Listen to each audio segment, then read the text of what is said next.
Welcome to my channel one step to success. कैसे हैं आप सभी।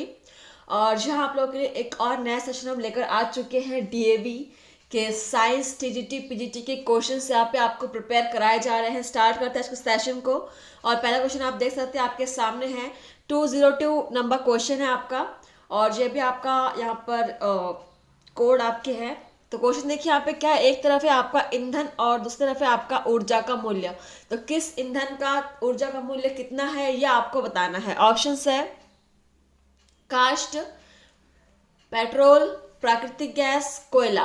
और ऊर्जा मूल्य दिया हुआ है 30 mJ प्रति किलोग्राम, 56 mJ पर किलोग्राम, 50 mJ पर किलोग्राम या 15 mJ पर किलोग्राम।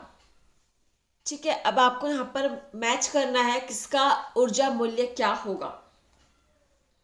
सही जोड़ी का आपको मिलान करना है। ठीक है, चलिए। सो ज़्यादा दिन आपके बचे नहीं है एग्जाम्स के लिए। आपके जनवरी में आपके एग्जाम्स की डेट कभी भी आ सकती है। तो बिल्कुल आप लोग तैयारी स्टार्ट कर दीजिए, पढ़ना स्टार्ट कर दीजिए। सो मैच करते हैं यहाँ पर क्या बनने वाला है आपका राइट कोड। यहाँ पर देखिए ईंधन, देखिए यहाँ पर कास्ट का हो जाएगा एमजे 15 mJ पर सॉरी, कास्ट का आपका हो जाएगा 15 mJ पर किलोग्राम। ठीक है, और पेट्रोल का आपका हो जाएगा, बिल्कुल इसके सामने वाला आंसर है 56 mJ किलोग्राम। और प्राकृतिक गैस का हो जाएगा, सॉरी यहाँ पे थोड़ा सा मिस्टेक हो गया है।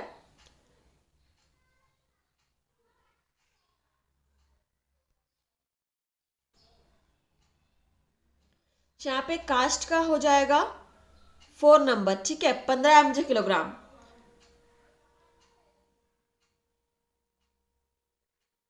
और पेट्रोल का हो जाएगा आपका 50 mJ किलोग्राम। प्राकृतिक गैस का हो जाएगा आपका 56 mJ किलोग्राम। कोयला का हो जाएगा 30 mJ किलोग्राम। ठीक है, ऑप्शन सी इज करेक्ट। और नेक्स्ट आपका क्वेश्चन देखते हैं क्या है। क्वेश्चन नंबर 203, ये भी आपका कोड वाला क्वेश्चन है। अल्फा किरणें, बीटा किरणें, गामा किरणें। ठीक है, और यहाँ पे आपके 3 ऑप्शंस दिए हुए हैं। हीलियम परमाणु जिनसे 2 इलेक्ट्रॉन खो दिए हैं, इलेक्ट्रॉनों की धारा, उच्च ऊर्जा का विद्युत चुंबकीय विकिरण।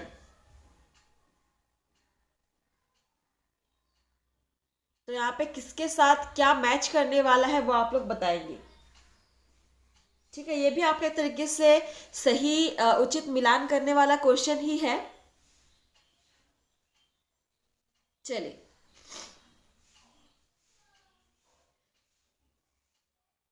किन किरणों की क्या विशेषता है आपको बताना है। चलिए यहां पर देखते हैं ऑप्शंस।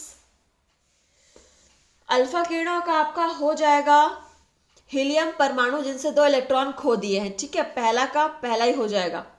बीटा किरणों का हो जाएगा आपका इलेक्ट्रॉनों की धारा, बिल्कुल दूसरा का दूसरा ही हो जाएगा। तो तीसरा का तीसरा ही होगा, है ना। तो बिल्कुल यहाँ पे ABC 1 2 3 के पैटर्न में ही आपका आंसर बनने वाला है। देखते हैं कहाँ दिया हुआ है 1 2 3। सो ऑप्शन सी में मुझे दिख रहा है 1 2 3 इज करेक्ट। नेक्स्ट है आपका क्वेश्चन नंबर 204। चलिए, ये भी आपका वही कोड वाला क्वेश्चन ही है। सूची 1 में है कैपेसिटर, गणक, कंपास, साइक्लोट्रॉन। और सूची 2 में आपका दिया हुआ है आवेशित परमाणु कणों की गति, तीव्र करना, उच्च ऊर्जा के परमाणु विकिरण की खोज, विद्युत आवेश को संग्रहित करने वाला उपकरण या समुद्री यात्रियों के लिए उपयोगी उपकरण। तो किसका जोड़ी यहां पर किससे मिलेगा, कौन से उपकरण का क्या कार्य है वो आपको बताना है यहां पर। ठीक है,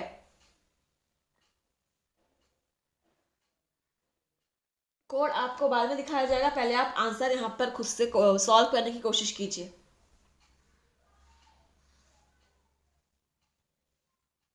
तो देखते हैं यहाँ पर क्या बनने वाला है आपका जोड़ा। कैपेसिटर का हो जाएगा विद्युत आवेश को संग्रहित करने वाला, ठीक है। और उसके बाद यहाँ पर हो जाएगा आपका गणक का हो जाएगा उच्च ऊर्जा के परमाणु विकिरण की खोज, बिल्कुल। और कंपास का हो जाएगा समुद्री यात्रियों के लिए उपयोगी उपकरण, साइक्लोट्रॉन आवेशित इलेक्ट्रॉनों की गति का तीव्र करना, ठीक है। तो आपका कोड बनने वाला है 3214, सॉरी 3241, 3241,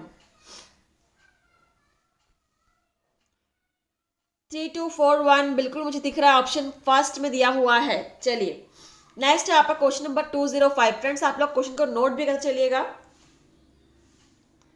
क्वेश्चन है गुरुत्वाकर्षण, हरित गृह प्रभाव, यूट्रोफिकेशन और कार्टोग्राफी। तो इनकी क्या विशेषता है आपको बताना है। नीचे ऑप्शंस भी दिए हुए हैं। झीलों के विनष्ट होने की प्रक्रिया, पृथ्वी के परीक्षण के लिए नक्शे बनाने से संबंधित विज्ञान, शरीरों के बीच परस्पर आकर्षण, या पृथ्वी के वातावरण का गर्म होना।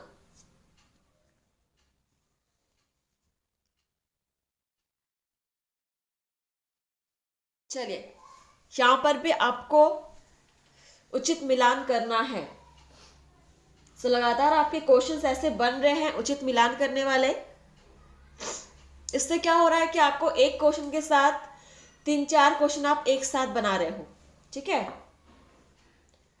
एक ही क्वेश्चन में आपको 3-4 क्वेश्चन एडेड किए हुए मिल रहे हैं।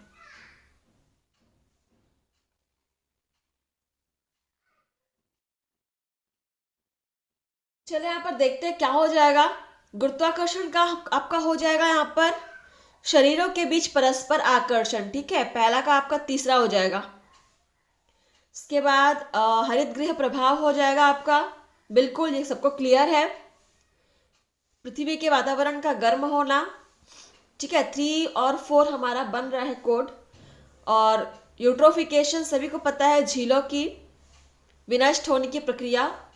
और बच्चा आपका कार्टोग्राफी ये हो जाएगा पृथ्वी के परीक्षण के लिए नक्शे बनाने से संबंधित विज्ञान। तो 3, 4, 1, 2, ठीक है, ये हमारा कोड बनने वाला 3, 4, 1, 2। और मुझे यहाँ पे आंसर दिख रहा है, option C is correct. Next है आपका क्वेश्चन नंबर 206। ये भी आपका जोड़ा मिलाने वाला क्वेश्चन ही है। ऑप्शंस देखेंगे, पीजो इलेक्ट्रिक प्रभाव, मोसबार प्रभाव, बिग बैंग सिद्धांत, क्वांटम सिद्धांत, ब्रह्मांड की उत्पत्ति से संबंधित, क्रिस्टलों का क्वार्ट्ज की तरह दिखना, गामा किरण स्पेक्ट्रम से संबंधित प्रक्रिया, काले पिंडों द्वारा विकिरणित ऊष्मा। मैच कीजिए। आप लोग क्लास को शेयर करना मत भूलिएगा फ्रेंड्स, जितना हो सके आप शेयर कीजिए और डेली आप लोग क्लास अटेंड कीजिए।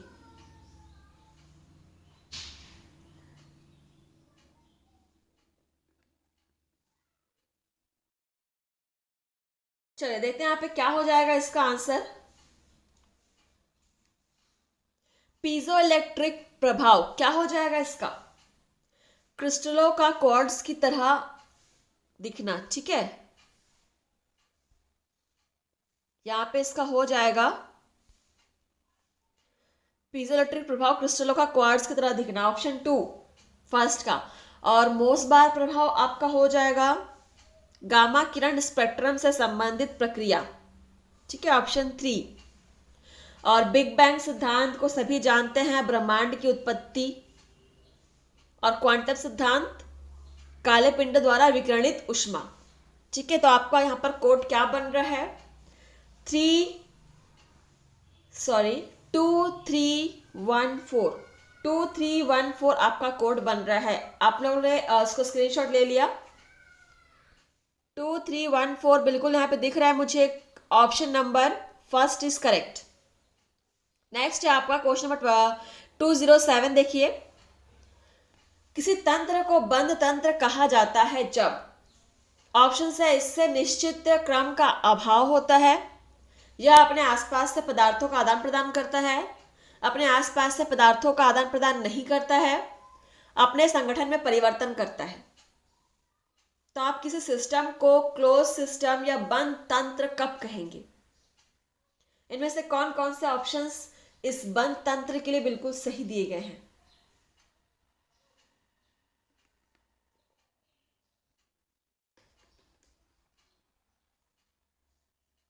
चलिए, और नीचे आपके कोड भी दिए हुए हैं। सो यहां पर देखिए, एक ही आंसर सही होगा और वो हो जाएगा आपका, यह अपने आसपास से पदार्थों का आदान प्रदान करता है। ठीक है, ये आंसर सही है और ये आपका दिया हुआ है, बिल्कुल ऑप्शन बी में दिया हुआ है, आप देख सकते हैं option B is correct. Next question number है आपका 208। रेडियोधर्मी विखंडन उदाहरण है। प्रथम श्रेणी अभिक्रिया, प्रतिक्रिया जो दर के नियम का पालन करती है, द्वितीय श्रेणी की अभिक्रिया। कितने ऑप्शन सही है यहाँ पर रेडियोधर्मी विखंडन के लिए? सो यहाँ पर आपका प्रथम श्रेणी की अभिक्रिया ये भी सही है और प्रतिक्रिया जो दर के नियम का पालन करती है। तो बिल्कुल 1 और 2 आपके ऑप्शंस बिल्कुल सही है और यहाँ पे आंसर दिख रहा है, option first is correct. Next आपका क्वेश्चन नंबर 209।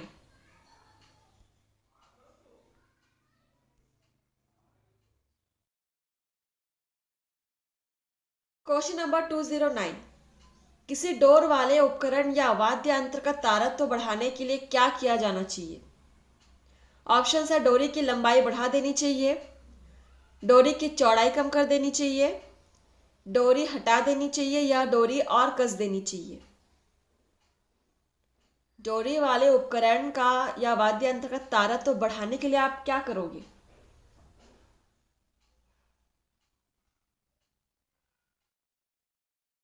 चलिए, सो यहां पर आपके दो ऑप्शन सही हैं। आप दो चीजें कर सकते हैं, डोरी की चौड़ाई कम कर देनी चाहिए, ठीक है, या फिर डोरी और कस देनी चाहिए। सो 2 और 4 ऑप्शन आपके सही हैं। देखते हैं किस ऑप्शन में दिया हुआ है 2 एंड 4। एंड बिल्कुल यहाँ पे मुझे दिख रहा है 2 एंड 4 ऑप्शन नंबर बी में दिया हुआ है। चलिए, नेक्स्ट आपका क्वेश्चन नंबर 10। निम्न स्रोत से ऊर्जा विकिरण की बढ़ती हुई मात्रा के आधार पर उन्हें सही क्रम में विन्यस्त करें। ऑप्शन है, इंफ्रारेड किरणें, रेडियो तरंगे, दृश्य प्रकाश, पराबैंगनी किरणें। इनको ऊर्जा विकिरण की बढ़ती हुई मात्रा के आधार पर अरेंज करना है। चलिए कीजिए।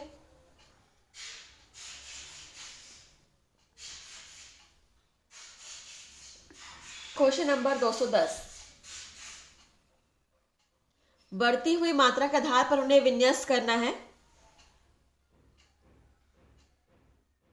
तो यहां पे आपका सबसे पहले आ जाएगा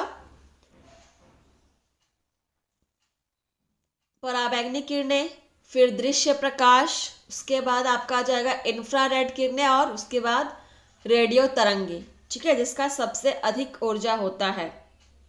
सो यहाँ पर 4 3 1 2 है, option C is correct. Note कर लेंगे क्वेश्चन। नेक्स्ट है आपका क्वेश्चन नंबर 211। रॉकेट के प्रक्षेपण में निम्न प्रक्रियाएं संपन्न होती है, इन क्रियाओं के संपन्न होने का सही क्रम क्या है? रॉकेट ईंधन जलता है, गैसें उत्पन्न होती है, रॉकेट आगे की ओर गति करता है, गैसें रॉकेट के प्रक्षेपण की विपरीत दिशा से बाहर निकलती है।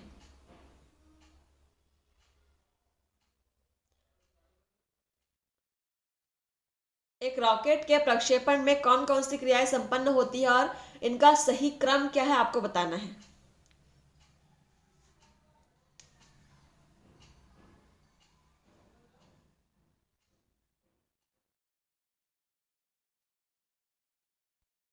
तो सबसे पहले रॉकेट ईंधन जलता है, उसके बाद गैसें उत्पन्न होती है, उसके बाद आपका है गैसें रॉकेट के प्रक्षेपण की विपरीत दिशा से बाहर निकलती है, लास्ट में है रॉकेट आगे की ओर गति करता है। 1 2 4 3 option first is correct. Next है आपका क्वेश्चन नंबर 212। केपलर के ग्रहीय गति के नियम के संबंध में निम्न में से कौन से कथन सत्य हैं? ऑप्शन है, प्रत्येक ग्रह या ग्रह सूर्य के चारों ओर अंडाकार परिधि में चक्कर लगाता है। सूर्य प्रत्येक ग्रहीय कक्षा के निश्चित फोकस पर स्थित होता है। सूर्य स्वयं एक ग्रह के चारों ओर चक्कर लगाता है। सूर्य गतिशील है तथा असमान परिधि में घूमता है।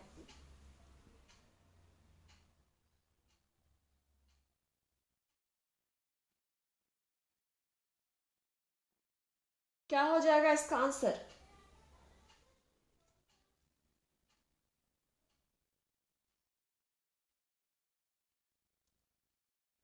सत्य कथन का आपको चयन करना है, ठीक है।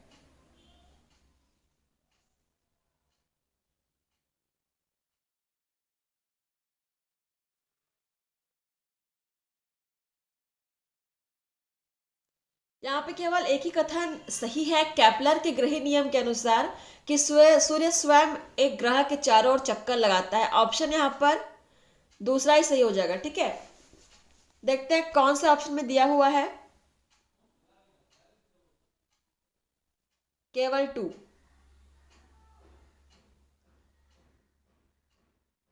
क्वेश्चन नंबर आपका 213।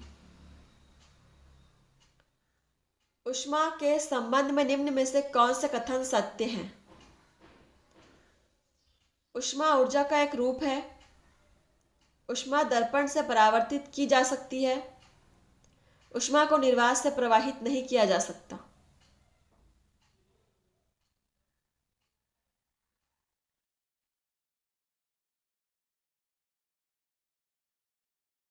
सो फ्रेंड्स, यहाँ पे तीनों ऑप्शन से बिल्कुल सही है। 1, 2, 3 आपका राइट आंसर हो जाएगा। नेक्स्ट है क्वेश्चन नंबर 214। सेमीकंडक्टर की प्रतिरोधक क्षमता ताप बढ़ने के साथ बढ़ती है, ताप बढ़ने के साथ घटती है, प्रत्येक तापमान पर समान रहती है, एक माध्यम दूसरे माध्यम में परावर्तित होती है। सेमीकंडक्टर की प्रतिरोधक क्षमता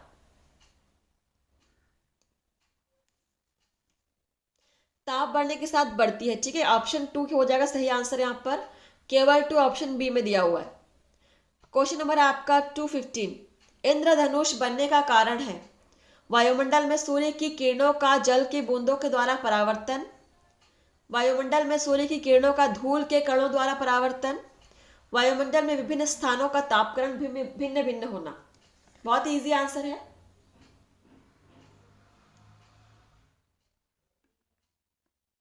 इंद्रधनुष बनने का कारण क्या है?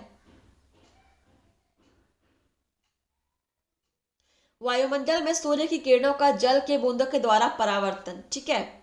और कोड में यहाँ पे बिल्कुल ऑप्शन डी में दिया हुआ है, ठीक है, केवल 1। Question number 216। ऊर्जा परिवर्तन के सिद्धांत के अनुसार ऊर्जा उत्पन्न की जा सकती है पर नष्ट नहीं की जा सकती। ऊर्जा ना ही उत्पन्न की जा सकती है ना ही नष्ट की जा सकती है। ऊर्जा को एक रूप से दूसरे रूप में परिवर्तित किया जा सकता है। और चौथा ऑप्शन है आपका नहीं है। चलिए आंसर कीजिएगा।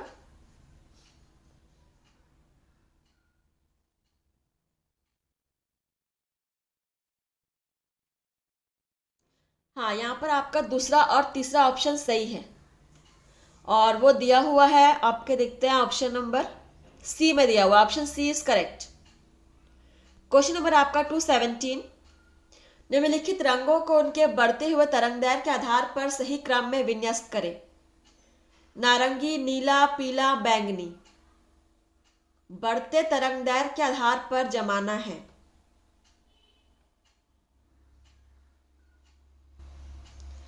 बैंगनी, नीला, पीला, नारंगी, ठीक है।